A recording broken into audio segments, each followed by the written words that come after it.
Welcome back. It is 6:25 on your Wednesday morning. QR codes are becoming way more common these days. Half the time we just kind of mindlessly follow whatever link they take us to, and that's what scammers are banking on as well. We're seeing more and more reports about scams involving QR codes. So this morning we're getting some advice to make sure we don't fall for one of those. Our go-to cybersecurity guy, Steve Kristan, is here this morning. Steve, good to see you as always. Thanks for coming in. Good morning. Happy New Year. Happy belated New Year. Right back at you. Yes. So already halfway through January somehow. How about that? It's going quick. It flies by. So I mean, QR codes are kind of tricky. Pretty easy, I think, for most of us to see why scammers would target something like this, right?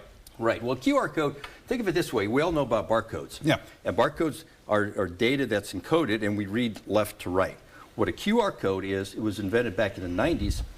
I think of it as a barcode on steroids. Okay. Because it reads left to right and up and down. So it has a lot more information on it. It was actually developed by an auto parts company in Japan, and the idea is it gives us links to websites. Makes it really easy, so I don't have to type in that long URL. I just hit that, scan that code, and there I go. Yeah, I remember there was a Super Bowl ad a couple of years ago. I remember that was the first time I saw it like on a really wide scale. I didn't realize it had been around for this long. It's been around for a while. So how does a scam involving a QR code work then? Are they just trying to make it seem like you're going to one website and taking you to theirs instead? Exactly, and actually the FBI, they've been around for a while. The FBI actually issued an alert back in the fall of 2021, and then again in 2022. So it's not a new idea for the scams.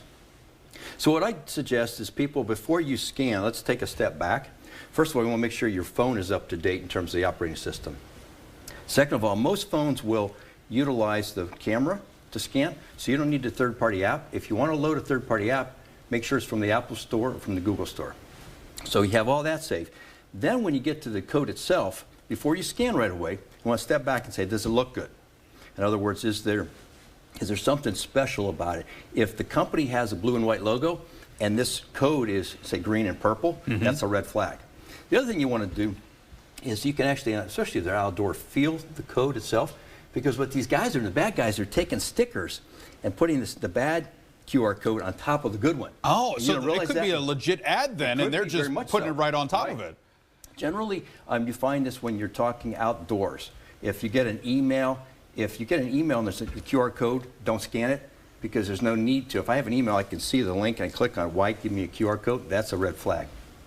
So once I said that's legitimate, I don't see any misspellings, it looks good, the language is proper English. Next, when I scan it, before I actually click and link to it, I want to look at that site. Does it have some misspellings in it? Does it have something unusual, like an R, like a .ru for Russia, .ca? Why would I be going to a Russian site? Those are things I got to be careful of. So once I scan it, I'm still not quite done. Now I want to see what kind of information they're asking for. So what I did just the other day, I was in Columbus, and what we do, typically we're outside, we're trying to rush through this and asking for information, so we rush through it. That's when we're going to be real careful. I actually went back to my car, it was a parking lot, and I was real careful on what they were asking for. If they're asking for name, address, that's okay. If they're asking for, say, bank information, Social Security, that's a red flag. I also say if they ask you to want to save the information on a site, no. Best place for your credit card or your debit card is in your pocket, yes. Not on some website it's going to be hacked. So, I mean, it sounds like it's a lot of work. Once you get into this, it's a natural tendency. You got to remember, these bad guys are going where the money is, and when we're using credit card information and bank information, they want that because that's very valuable to them. Well, and part of this too is that you're maybe not expecting to see a QR code, right? And like you get a package and it has one on there, you go, okay, what am I supposed to do with this? Right. And people just kind of do it, right? Right, it's almost like a robotic action. I see the QR code and I want to scan it. And just be careful of that, because they prey on that.